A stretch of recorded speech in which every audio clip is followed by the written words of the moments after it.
Britannia rusk. இந்த rusk சாப்பிடாதவங்க எவ்வளோ பேருன்றது எனக்கு தெரியல. பட் பெரும்பான்மையான பேருக்கு நமக்கு ரஸ்க்கு பிடிக்கும். இந்த ரஸ்கை நம்ம சாப்பிடும்போது என்னென்ன நன்மைகள் இதில் அப்படியே பாருங்க, எத்தனை ஏலக்காய் தூக்கி போட்டிருக்காங்கன்னு பார்த்துக்கோங்க. ஸோ ஒரு ரஸ்க்கு கீழே ஒரு 10-15 ஏலக்காய் செதறி கிடக்கு.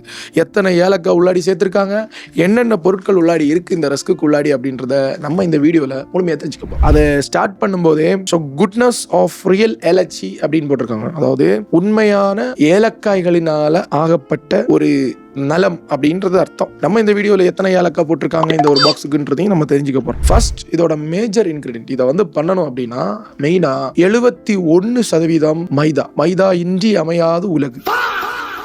எந்த பொருளை பார்த்தாலும் மைதா இல்லாம இல்லவே இல்லை. மைதாவை மட்டும் பேன் பண்ணாங்கன்னு வச்சுக்கோங்க, நீங்க சாப்பிட்டுட்டு இருக்கிற பல பொருட்கள் உங்களுக்கு கிடைக்காது. மைதா நம்ம சாப்பிட்றதுனால சர்க்கரை நோய் வேணும், அண்ட் உடல் எடை அதிகமாகணும், ஃபேட்டி லிவர் வேணும்னு எல்லாம் ஆசைப்படுறவங்க மைதாவை அதிகமா விரும்பி எடுத்துக்கலாம். அடுத்தது ரிஃபைன்டு பாம் ஆயிலும் போட்டிருக்காங்க, பாம் ஆயிலும் தனியா போட்டிருக்காங்க. ரிஃபைன்டு ஆயில் வரும்போது அதுல இருக்கிற ஊட்டச்சத்துக்களை எல்லாம் உருகி அதை வந்து ரொம்ப ஹீட் பண்ணி அதை ஒரு வேற ப்ராசஸ் பண்ணுவாங்க. அதையும் பாம் ஆயிலும் ரெண்டுமே சேராத ஒரு கலவை. ஏன்னா வெறும் பாம் ஆயில்ல வந்து எதுவும் இம்பியூரிட்டிஸ் இருக்கும், அண்ட் அதுல ஊட்டச்சத்துக்கள் இருக்கும், அது ரெண்டுமே வேற வேற. ஆனா அது ரெண்டையுமே சேர்த்து மிக்ஸ் பண்றாங்க. ஒருவேளை அதனால தான் ரஸ்கோட டேஸ்ட் வித்தியாசமா இருக்கும். அடுத்தது சுகர் போட்டிருக்காங்க. 100 கிராமுக்கு 20 கிராம் சுகர் போட்டிருக்காங்க. இந்த ரஸ்கை எல்லாம் பொடிச்சு ஒரு 100 கிராம்ல எடுத்தீங்கன்னா அதுல 20% சுகர். சுகர் கொஞ்சம் அதிகமா இருக்கு அப்படின்னு நீங்க வருத்தப்பட்டீங்கன்னா, பிபி இருக்கிறவங்களுக்கு உங்களுக்கும் உங்களோட வருத்தத்தையும் போக்குற விதமா 100 கிராம்ல 213 mg அளவுக்கு சோடியத்தையும் சேர்த்திருக்காங்க. அப்போ சுகர் மட்டும் இல்ல, உப்பும் அதிகமா இருக்கு. உங்க ரஸ்க்ல உப்பும் சுகரும் இருக்கான்னு கேட்டா ஆமா இருக்குன்னு சொல்லுங்க. இனிமே ஸ்பைசிஸ் 0.3% போட்டிருக்காங்க. 100 கிராம்ல 0.3%. அது என்ன ஸ்பைசிஸ்? கிரீன் கார்டமோன் சீட், ஏலக்காய். 100 கிராம்ல 0.3னா 200 கிராம் பேக்கேஜ். இந்த 200 கிராம் பேக்கேஜ்ல 0.6 அளவுக்கு கார்டமோன் சேர்த்திருக்காங்க. ஒரு ஏலக்காவோட வெயிட் அரௌண்ட் 0.3 இருக்கு. அப்படின்னா இந்த முழு ரஸ்கை நீங்க சாப்பிடும்போது 2 ஏலக்காவோட பலன் உங்களுக்கு உடம்புல சேரும். மறந்துடாங்க.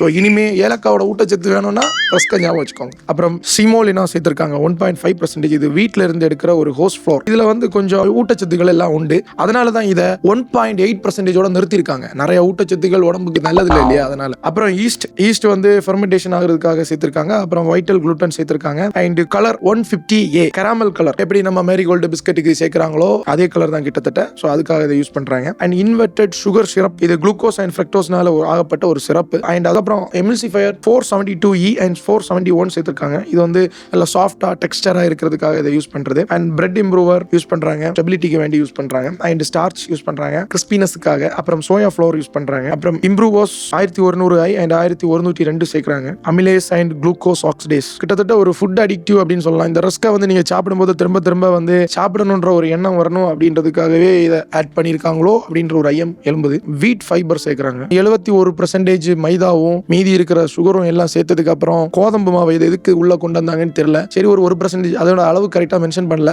எப்படியும் ஒரு கார்டமோன் 0.3ன்றதுனால இது ஒரு 0.1% எல்லாம் கோதுமை மாவு சேர்ப்பாங்க. அப்புறம் natural identical and artificial milk flavouring substance, பால் மாதிரி மணக்கக்கூடிய செயற்கையான ஒரு திரவத்தை ஊத்துறாங்க. ஆன்டி ஆக்சிடென்ட் 300, விட்டமின் சி சேர்க்கிறாங்க. மன வருத்தத்தில் சேர்த்திருப்பாங்க. இவ்வளோ எல்லாம் சேர்த்துட்டு ஒரு அட்லீஸ்ட் கொஞ்சம் ஊட்டச்சத்து கிடைக்கணும்னு நினைச்சிருப்பாங்கன்னு நினைக்கிறேன். இந்த ரஸ்கை பத்தின இந்த வீடியோ உங்க செல்ல பிராணிகள் யாருக்கும் காட்டாதீங்க. ஒருவேளை அதுவும் எனக்கு ரஸ்க் வேண்டாம்னு சொல்லிருச்சுன்னா, ரஸ்க் வந்து ஒகேஷனலா சாப்பிடுங்க.